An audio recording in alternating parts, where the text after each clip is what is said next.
세상에 떠도는 기묘한 괴담들. 첫 번째 이야기, 울산의 문수 경기장 근처 노래방에서 실제로 겪었던 실화괴담. 2006년 월드컵 때 겪은 일입니다. 당시 울산 문수 경기장에서 관중들이 우리나라 경기를 보며 응원을 했었습니다. 저희도 그날 응원하러 경기장에 갔다가 돌아오는 길이었습니다. 신나게 응원하니 바로 집에 가는 게 조금 아쉬웠습니다. 그래서 맥주 한 잔을 하고 노래방에 가려고 했습니다. 술을 마신 후에 노래방을 가려고 했는데 노래방이 좀처럼 보이지 않았습니다. 계속 돌아다니면서 찾아보니 골목 후미진 곳에 지하 노래방을 찾았습니다. 아주머니, 1시간에 얼마예요? 아주머니는 아무런 말 없이 앞만 보고 멍하니 계셨습니다. 아주머니의 이상한 태도에 나가려고 했지만 근처에 다른 노래방을 못 찾았기에 나갈 수가 없었습니다. 아주머니, 10,000원이면 되죠? 카운터에 10,000원을 올려놓았습니다. 그제야 아주머니가 한쪽 손을 들고 안쪽 방을 가리켰습니다. 방에 돌아가자마자 정신없이 노래 부르고 춤추며 놀았습니다. 그런데 한참 놀고 있는데 이상한 인기척이 느껴졌습니다. 뒤돌아보니 창문으로 사람들이 지나가는 게 보였습니다. 우리가 너무 신나게 놀아서 지나가면서 보는가 싶었습니다. 딱히 대수롭지 않게 여기고 재밌게 놀았습니다. 친구가 화장실에 간다고 나갔습니다. 그리고 몇 분 뒤 친구가 문을 확 열고 나가자고 했습니다. 너 왜 그래? 한참 재밌었는데. 나중에 설명할게. 빨리 나가자, 빨리. 친구는 정말 심각한 표정으로 나가자고 말했습니다. 하도 조르기에 저희는 영문도 모른 채 나갈 수밖에 없었습니다. 그런데 나오면서 보니 카운터에 아주머니가 없습니다. 그리고 아까 올려놨던 10,000원이 그대로 있습니다. 10,000원을 챙겨서 그대로 밖으로 나왔습니다. 그제야 친구는 말하기 시작했습니다. 왜 그래? 술 잘 마시고. 아까 화장실 다녀오는데 복도에 사람들이 다니는 거야. 그래서 저 사람들도 화장실 가려고 하나 보다 하고 따라갔지. 그런데 복도에서 화장실은 왼쪽으로 가야 되는데 오른쪽으로 사람들이 가는 거야. 그래서 오른쪽을 보니까 아무것도 없었어.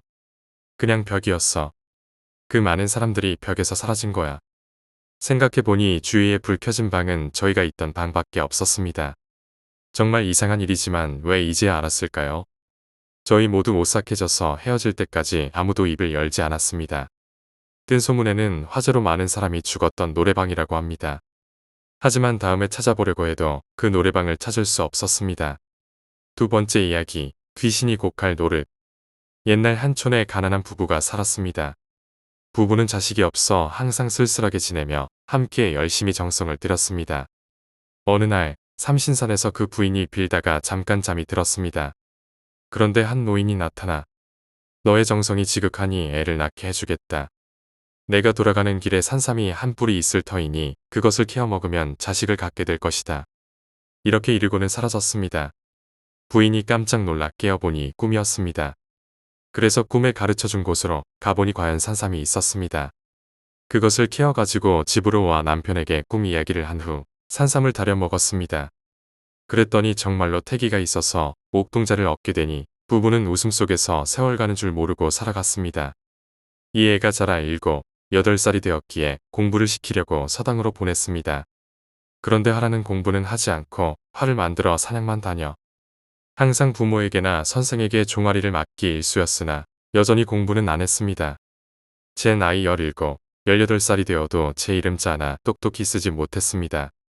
그러던 어느 날 아버지 앞에 와서 무릎을 꿇고 과거를 보러 가겠으니 허락해달라고 하는 것이었습니다. 하도 조르는 바람에 가산을 털어 활을 사 주었습니다. 이 애가 과거를 보러 가는 도중에 날이 저물어 어떤 집에서 자게 되었는데 그 집엔 예쁜 처녀가 있었습니다. 그 주인 영감이 아이를 보니 매우 똑똑하게 생긴지라 일부러 딸에게 접대를 시켰으나 아이는 처녀가 들어오기만 하면 호통을 쳐 내보냈습니다. 그 다음 날 길을 떠나려고 문을 여니 처녀가 문턱에서 목을 메어 죽어 있었습니다. 할 수 없이 과거장에 가긴 갔습니다. 활은 관역에다 5발을 정확히 맞춰야 하는 것이었습니다. 자신만만한 아이는 자기 차례가 되어 활을 쏘니 조금도 빈틈없이 셋은 명중이 되었습니다. 그리고 4번째 화살을 쏘는데 난데없는 회오리 바람이 일어 화살이 중간에서 꺾어지고 말았습니다. 그래 결국 과거에 떨어지고 말았는데 이 과거는 3년 만에 한 번씩 보는 것이었습니다. 그러나 과거를 볼 때마다 셋은 정확히 맞고 4번째 화살에서는 꺾어지고 말았습니다. 하도 이상해서 점쟁이에게 물으니 처녀의 죽은 귀신이 악마가 되어 쏠 때마다 방해를 놓는다고 했습니다. 나이 30이 넘어 또 과거 시험을 보러 갔습니다. 셋은 여전히 맞추고 네 번째 화살을 쏘려고 하다가 울음이 나와서 서 있었습니다. 그러자 원님이 이상히 여겨 그 우는 사연을 물었습니다. 지금까지의 일을 자세히 이야기하니 원님은 정확히 맞춘 것을 거두고 다시 쏘라고 했습니다. 다시 2번을 쏘니 백발백중이었습니다. 먼저 거둔 화살과 합쳐 과거의 급제하였는데 갑자기 공중에서 악귀가 울면서 원님의 꾀에 넘어갔다고 원통해하며 도망쳐 버렸습니다. 이때부터 신기한 꾀를 내면 귀신이 곡할 노릇이란 말이 생겨났다고 합니다. 세 번째 이야기, 아전의 딸. 풍원군 조현명이 영조 갑인 연간에 영남 감사를 지냈는데 하루는 통판 정원에와 밤새도록 술을 마셨습니다. 통판이 관아에 와서 잠을 자려는데 가명의 종이 평복으로 신속히 들어오라는 순사의 전가를 전했습니다. 통판이 탄건과 의복을 단정히 하고 들어가 순사를 뵈니 통판은 날이 밝으면 칠곡에 가서 나이 들어 퇴역한 아전 베이발과 아우인 지금의 아전 베찌발을 잡아들이시오. 그 후 이발에게 자녀가 있는지 물으면 그는 딸 하나 있었으나 죽은 지 오래라고 할 것이오. 그를 앞장세워 장사 지낸 곳으로 가서 그곳을 파서 시체를 확인하면 17살가량의 여자로 생김새는 이러이러하고 옷은 옥색 명주 저고리와 남색 무명 치마를 입었을 테니 살펴보고 오시오. 통판은 놀라며 기다리지도 않고 즉시 떠나 칠곡으로 갔습니다. 칠곡에 이르러 통판은 바로 두 아전을 잡아오도록 명하여 이발에게 자녀가 있는지를 묻자 딸 하나가 있는데 비녀를 꽂는 나이인 15살의 병으로 죽어 장사 지낸 지 거의 10년쯤 되었다고 했습니다. 장사 지낸 곳을 묻자 관부에서 10여리쯤 된다고 했습니다. 통판은 그에게 칼을 씌우고 두 아전을 앞세워 장사 지낸 곳으로 갔습니다. 무덤을 파고 시신을 꺼내니 얼굴빛이 평시와 같으며 육모와 옷차림이 순사의 말과 같았습니다. 묶은 것을 풀고 옷을 벗겨 조사해보니 등 위에 돌로 때린 자국이 있는데 살갗이 벗겨져 피가 흥건했습니다.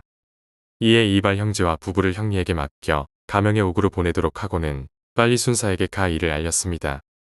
이에 순사는 아전 형제 부부를 잡아들여 직접 가명의 마당에서 심문했습니다. 이발은 전과 같이 말했으니 지발이 이실직고 했습니다. 형수는 딸의 계모로 딸을 미워했습니다.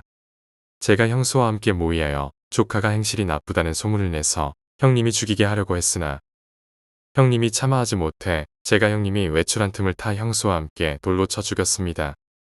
입관한 지 며칠이 지나 형님이 돌아와 그 아이가 총각과 몰래 정을 통하다가 잡힌 후 수치심을 이기지 못해 자결했다고 하니 어찌하지 못하고 이곳에 장사 지낸 지 거의 10년입니다. 하지만 형님은 그렇게만 알고 있고 소인이 그렇게 한 까닭은 형님의 가산을 탐냈기 때문입니다. 통판이 순사에게 어떻게 알게 되었는지를 묻자 다음과 같이 말했습니다. 지난밤 통판이 간 후 잠을 자려는데 한 여자가 나타나 백배하고는 원통하여 호소할 일이 있다고 해서 물으니 저는 어떤 읍아전의 딸인데 오명을 쓰고 모함받아 맞아 죽었습니다. 죽은 것은 다른 사람을 탓하지 않으나 규중처자로 누명을 쓰고 죽은 것은 원통할 따름입니다.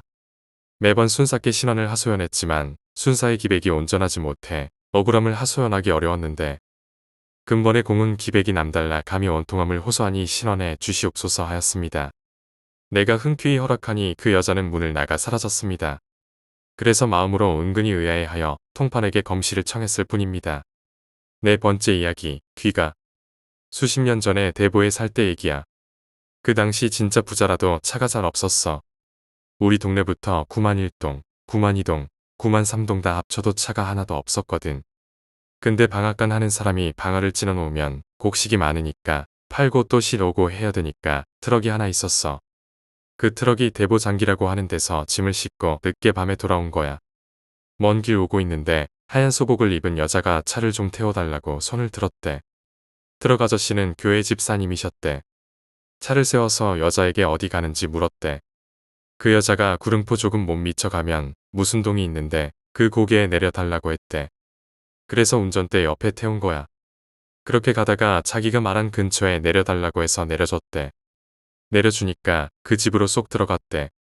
그런데 이 사람이 하도 이상해서 차를 세워놓고 들어가는 걸 지켜봤대. 집에 가보니까 불을 환하게 켜놓고 제사 지내는 것 같더래. 그러더니 그 집에 사람이 하나 더 들어갔는데 이웃은 아니고 조금 떨어져 사는 사람 같았대. 잠시 후 할아버지가 나왔대. 그 할아버지에게 방금 들어간 여자에 대해서 물었대. 하지만 할아버지는 아무도 안 들어왔다며 무슨 소리 하냐고 했대. 알고 보니 그 할아버지 딸이 무슨 사건으로 죽었는데 여자가 탄 자리가 그 할아버지의 딸이 사고가 났던 자리였대. 그리고 오늘이 그 여자 제사 날이었다더라고. 그 사고 난 자리에서 귀신이 나타나서 친정집으로 제사 받으러 가는 길이었다고 하더라. 5번째 이야기, 보일러병. 저는 경기도의 모장갑차 부대에서 군 생활을 했습니다. 일단 일본 국도가 위병소 바로 앞을 지나고 있어서 최전방은 아니지만 군부대 특성상 워낙 외진 곳에 자리하고 있어서 음산함이 감도는 지역이었습니다. 그래서 그런지 부대 내에서 특이한 병사도 많았고 기이한 일들도 많이 일어났습니다. 귀신을 봤다는 병사는 물론 간부도 덜어 있던 그런 부대였습니다. 저는 1중대 소총수였고 다른 중대의 훈련소 동기가 자신의 소대 후임이 직접 겪은 이야기라며 들려줬습니다. 저희 부대는 빨간 벽돌의 단층 일자 구조 건물이었습니다. 가운데 행정반이 위치해 있고 양옆으로 소대 생활관이 배치되어 있으며 그 사이사이로 세면장과 화장실이 있는 구조였습니다. 워낙 오래돼서 불침번 근무를 서다가 소대 문 사이로 쥐새끼도 왔다 갔다 했습니다. 한 번은 선임이 아침에 일어나 전투화를 신는데 전투화 안에 쥐새끼가 들어가 있는 걸 모르고 신었다가 밟아 죽인 일도 있었습니다. 날이 추워 전투화 속에 들어가 있었던 거죠. 각설하고 그만큼 음산한 분위기였지만 막사가 오래되고 낡아 더 그런 분위기가 있었습니다. 이 막사 특성상 보일러실이라는 게 있었습니다. 보일러실은 주로 막사 뒤편 유류탱크 앞에 위치해 있는데 막사를 나와 따로 문을 따고 들어가는 반지하 형태의 독립구조였습니다. 요즘 신막사들은 온열기계와 침상생활하는 훌륭한 시설을 갖추고 있지만 저희는 보일러실에서 직접 보일러를 켜고 꺼야 온 중대의 난방 및 온수급수가 가능했습니다. 혹한기가 되면 몸이 좀 허약하거나 다친 병사들을 보일러병으로 지정해 훈련 및 근무를 열애시켜주고 주기적으로 보일러를 켜고 끄게 하는 임무를 맡겼습니다. 다른 부대도 비슷한 환경이라면 있었을 겁니다. 제 동기 후임이 그런 보일러병이었는데 자정, 새벽 2시, 기상 1시간 전 이렇게 3번에 나눠 보일러를 켜고 끄는 일을 했다고 합니다. 군대 내에서는 아무리 계급이 높더라도 근무는 보통 2인 1조로 편성했습니다. 하지만 근무 인원이 모자라거나 문제가 있지 않는 한 보일러병으로 빼기 여의치 않았습니다. 당시 저는 일병급이었고 훈련 중 크게 다치기 전이라 나름 믿음직한 병사였기 때문에 그 동기 후임이 혼자 보일러병 일을 맡겼습니다. 사건의 발단은 새벽 2시 타임에 일어났습니다. 평소처럼 보일러를 켜고 잘 돌아가는지 20분 정도 관찰한 후 원래는 40분 정도 더 머물러야 했습니다. 하지만 꾀가 생긴 후임은 보일러실을 나와 막사로 들어가 정해진 시간만큼 눈을 붙이려고 나왔습니다. 그 시간에는 앞, 뒷문을 모두 봉쇄하고 행정반을 통해서만 막사 내부로 출입이 가능했기 때문에 불필요한 길을 돌아서 가야 했습니다. 그 돌아가는 길목에는 병사들의 여가를 보장해주는 컨테이너 코인 노래방이 있었습니다. 모르시는 분들을 위해 설명하자면 그냥 오락실 코인 노래방 기계를 컨테이너 박스에 마련해 놓고 의자 몇 개와 함께 구성한 군대 구막사식 노래방입니다. 컨테이너 박스다 보니 철제 방범망이 되어 있는 플라스틱 유리 샤시가 있어서 밖에서도 내부 확인이 가능합니다. 컨테이너 노래방 근처를 지나 행정반으로 돌아가는 찰나 어둠에 적응한 눈 시야에 무언가가 들어왔습니다. 동기 후임은 그냥 지나쳤어도 됐을 법한데 그때는 유독 확인하고 싶었다고 합니다. 이 시간에 혹시 병사가 간부들의 눈을 피해 들어간 것은 아닌지 거수자라도 있는지 말도 안 되는 생각을 하면서 말이죠. 노래방 특성상 소리며 사이키 조명도 갖추고 있어 야심한 시각에 금세 들통이 날 것이고 불빛 같은 건 새어 나오지 않았을 텐데 이상하게 뭔가 사람 같은 형체가 흘낏 보였다고 합니다. 그 길은 늘 지나쳐 왔던 길이고 평소엔 그쪽으로 눈길조차 주지 않으며 빨리 자고 싶다는 생각에 뛰다시피 해서 지나던 곳이었습니다. 후임도 나중에 생각해보니 말도 안 되는 일을 자기가 한 것은 뭔가에 씌여서 그랬던 것 같다고 했습니다. 조용히 다가가 유리창을 통해 내부를 양손을 기역자 형태로 모아 들여다봤습니다. 그런데 유격대나 입을 법한 CS복 같은 군복에 유격이나 훈련소에서나 달 법한 번호 명찰을 단 까까머리 병사 2명이 미동도 하지 않고 마이크를 들고 꺼진 노래방 기기를 바라보고 앉아 있었습니다. 기계는 작동도커녕 전원도 꺼져 있는데 병사 2명은 무언가 보이기라도 하듯이 앉아 있었습니다. 무슨 말을 하는지는 들리지도 않고 자세히 보이지 않아 확인이 어려웠지만 두 병사가 번갈아 가며 입을 오물오물거리며 뻥긋뻥긋하는 것처럼 움직이고 있었습니다. 이 모습을 보자마자 동기 후임은 그 자리에서 거품 물고 쓰러졌고 몇 시간 뒤 외곽 근무 인원들에게 발견돼 사단 의무대로 옮겨졌습니다. 이 사건이 일어난 후 그 중대 노래방은 아무도 이용하지 않았고 결국 행정보급관이 폐쇄했습니다. 이후 병사들에게 암묵적으로 노래방에 대한 언급을 금지시켜 소문만 무성했을 뿐 왜 그런 일이 일어났는지 어떤 사연이 있는지 뚜렷이 밝혀지지 않았습니다. 사실 이 사건에 대해서 동기에게 정확히 듣기 전 대대국기 개항식에서 먼저 들었습니다. 요즘 대대 내에 불필요한 유언비어가 돌고 있는데 심신이 허약한 삼중대 보일러병이 헛것을 본 것이라고 대대장이 직접 이야기했었습니다. 저는 그때 사건의 내막을 동기를 통해 제대로 전해 듣지 못해 무슨 일인가 하고 어리둥절했었습니다. 아무튼 사건은 그렇게 대충 일단락되었고 제가 전역할 때까지도 그 사건은 미궁으로 남았습니다. 동기 후임은 동기에게는 물론 자신은 절대 헛것을 본 것이 아니며 위에서 시키니 어쩔 수 없이 그렇게 인정한 것뿐이라고 틈만 나면 비밀스럽게 이야기했습니다. 그때 당시 저희끼리 생각해 봤을 때도 국기 개항식에서 대대장이 별거 아니라고 직접 언급한 사항인데 행보관까지 나서서 노래방을 폐쇄한 것은 상식적이지 않았습니다. 군대 윗선에서는 병사들에게 그렇게 이해시키더군요. 그 때문에 그 중대 아저씨들이 옆 중대인 저희 중대 노래방을 이용하는 바람에 짜증나는 일도 덜어 있었습니다. 6번째 이야기, 들고양이. 옛날에 살던 아파트에서 있었던 일입니다. 그 아파트 주변에는 10마리 이상의 들고양이들이 살고 있었습니다. 자동차가 많이 다니는 곳이라 가끔 죽은 고양이를 볼 때도 있었습니다. 그날은 일이 일찍 끝나 바로 집으로 돌아왔습니다. 아파트까지 몇 미터 남지 않은 곳에서 그 부근에 살던 고양이 한 마리가 내 눈앞에서 차에 치였습니다. 차는 아무 조치도 취하지 않고 지나가 버렸고 고양이는 입에서 피를 흘리며 죽어가고 있었습니다. 그대로 내버려 두면 또 차에 치일 것 같아 떨어져 있는 골판지를 주워 고양이를 눕힌 다음 아파트 옆까지 날랐습니다. 주위에는 역시 아파트 부근에 살고 있던 고양이들이 여럿 모였습니다. 아파트 거주자들에게 먹이를 받거나 하는 일은 있었지만 그 이외에는 결코 사람을 따르지 않았던 고양이들이었습니다. 차에 치인 고양이는 숨이 조금씩 잦아들고 있었습니다.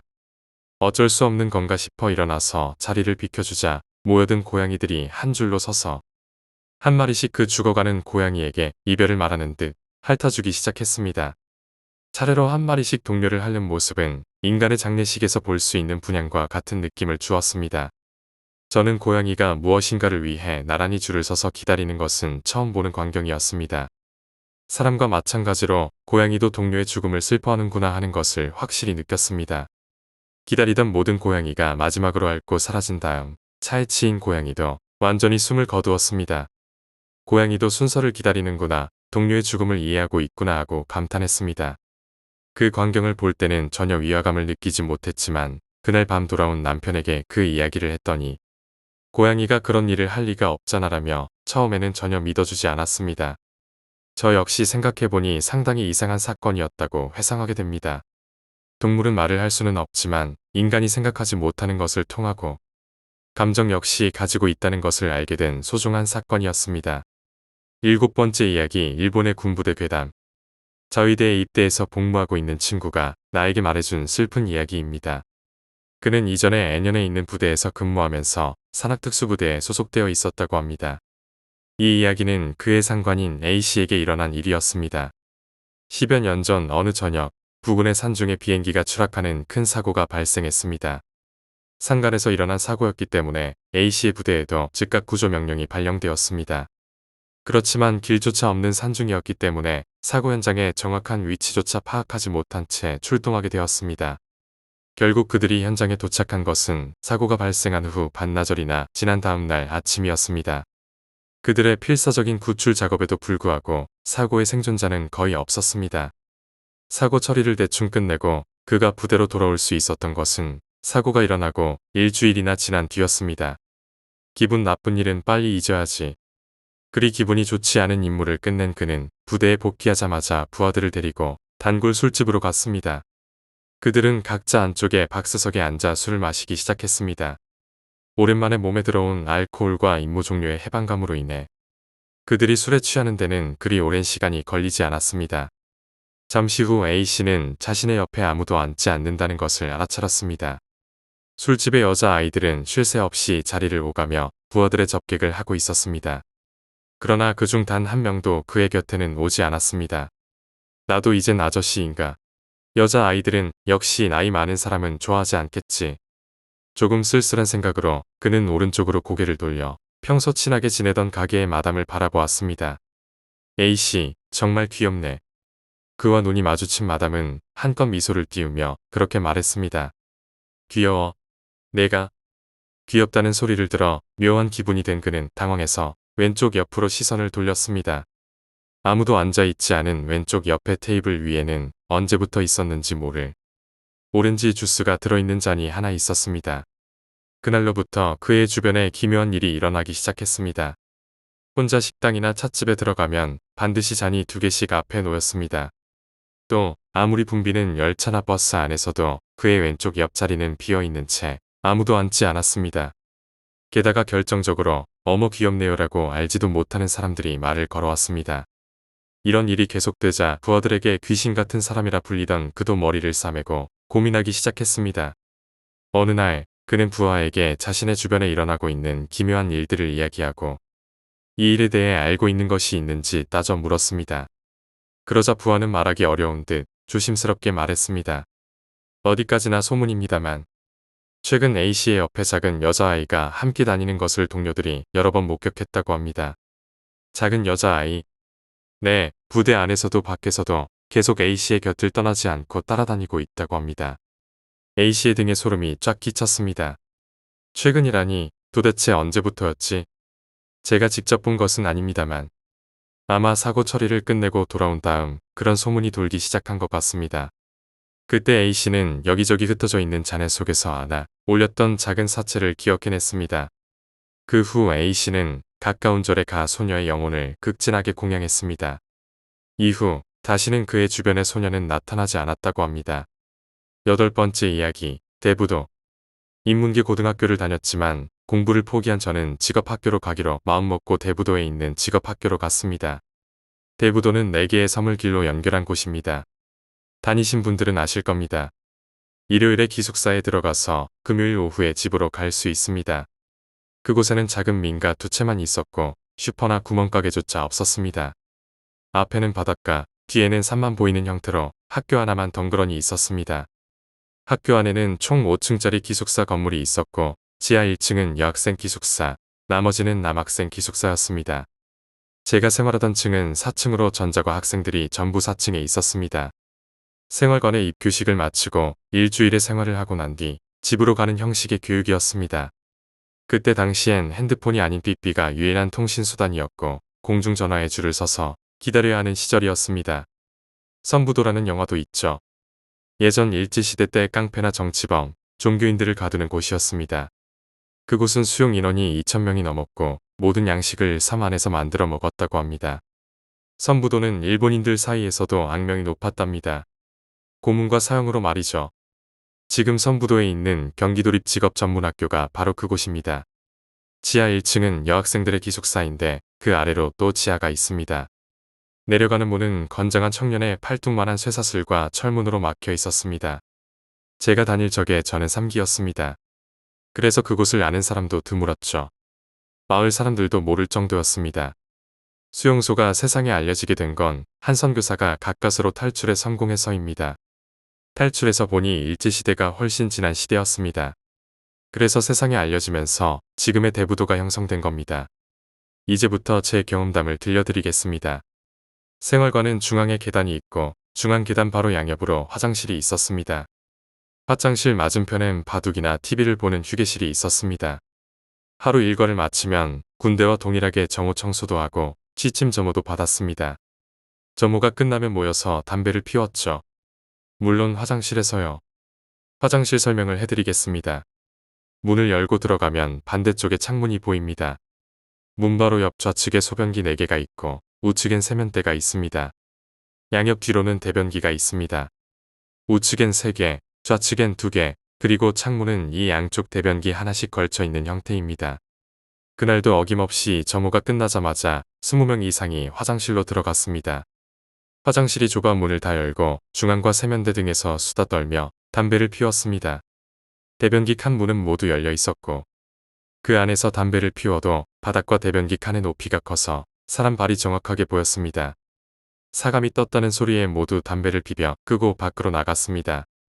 저와 친구 2명은 남아서 담배를 더 피우기로 하고 화장실 중간 칸으로 셋이서 들어갔습니다. 분명히 중간 칸으로 들어오기 전에 화장실 문이 모두 열려 있는 걸 확인하고 들어갔습니다. 갑자기 화장실 문이 열리고 사감이 화장실을 보고 가는 소리가 들렸습니다. 다시 문이 닫히고 우리는 담배 한 대를 더 피우기로 하고 밖으로 나왔습니다. 그런데 마지막 한 문이 닫혀 있었습니다. 누가 있나 보려고 아래를 봤지만 다리가 보이지 않았습니다. 그런데 그 마지막 칸에서 물 내리는 소리가 크게 들렸습니다. 서로 다 나와 있나 확인하며 번갈아가며 쳐다봤는데 등골이 오싹했습니다. 저와 친구 2명은 겁이 났습니다. 제가 용기를 내서 문을 밀어보았는데 문이 잠겨 있었습니다. 친구들은 나가자며 무서워했습니다. 그래서 다시 아래로 누가 있나 보려고 몸을 숙였지만 역시나 발은 보이지 않았습니다. 그때였습니다. 친구와 제가 아래를 보고 있을 때 한 친구는 뒤에 서서 우리를 쳐다보고 있었는데 그 친구가 갑자기 헉 하는 소리를 냈습니다. 뒤를 돌아봤더니 친구는 산만한 덩치에 식은땀을 흘리며 눈이 풀려 있었습니다. 왜 그러냐고 물어봤지만 대답도 미동도 없이 가만히 서 있었습니다. 무엇인가에 홀린 사람처럼 말이죠. 안 되겠다 싶어 마지막 칸 위를 잡고 보려고 제가 매달렸습니다. 위를 보려고 양팔에 힘을 주는 순간 다시 한번 물이 내려갔습니다. 팔에 힘이 쭉 빠졌습니다. 아래로 보니 물이 내려가는 게 선명하게 보였습니다. 친구 하나는 정신이 반쯤 나가 있었고 또 한 친구는 옆 칸에 들어가서 밑을 보고 있었고 저는 매달렸다가 팔에 힘이 빠져 다시 문 앞에 섰습니다. 그때였습니다. 잠겨있던 문이 스르륵 열렸습니다. 저는 바로 코앞에서 문이 열리는 걸 보고 놀랐습니다. 그러면서도 안을 확인하고 싶어서 들여다봤는데 아무것도 없었습니다. 어떻게 아무도 없는 칸에 문이 잠겨 있었고 어떻게 물이 내려갔으며 어떻게 자동으로 문이 다시 열렸는지 모르겠습니다. 정신이 나간 친구는 군대 나온 형들이 있는 방으로 데려갔고 형들에게 자초지종을 설명했습니다. 사감이 있는 1층으로 5명이서 내려갔습니다. 사감은 거짓말 말라며 호통만 쳤고 형들도 몰라 하자 나중에 기회되면 설명해주겠다고 했습니다. 올라가서 일단 자라는 말뿐이었습니다. 그 뒤로도 사감은 아무 말도 하지 않았지만 나중에 주민에게 이야기를 들었습니다. 예전에 이곳이 수용소였으며 지금 생활관의 지하가 고문과 사형을 치르던 곳이었다고 합니다. 운동장 스탠드 중앙에 운동기구가 있는 곳은 실제 고문기구들이 가득하던 곳이었습니다. 제가 3기인데 1기, 2기 사람들은 1000명이 들어와서 나갈 때는 그 절반도 못 미치는 400명 정도가 졸업을 했다고 합니다. 1기에 자살했던 사람도 있었다고 합니다. 아무튼 제가 졸업하기 전까지 귀신을 봤다는 사람은 무수히 많았고 중간에 집으로 돌아간 사람도 상당수 있었습니다. 총은 850명 정도가 입학했지만 졸업 때는 460명 정도만 졸업을 했습니다. 특히 지하에 있는 여자 기숙사에서는 마지막까지 남은 여자들이 10명 정도뿐이었다고 합니다. 그 밖에도 5층 창문 밖에서 창문에 노크를 하는 것과 지하 샤워실에서 아기의 울음소리, 그리고 지하 기숙사 특정한 호실의 거울에 나오는 귀신, 생활관 뒤편에 위치한 높이 3m가 넘는 거대한 철문에서 일제시대 군인이 보인다는 등 많은 이야기가 있었습니다. 제 고3 시절을 조금은 무섭게 보냈던 곳입니다.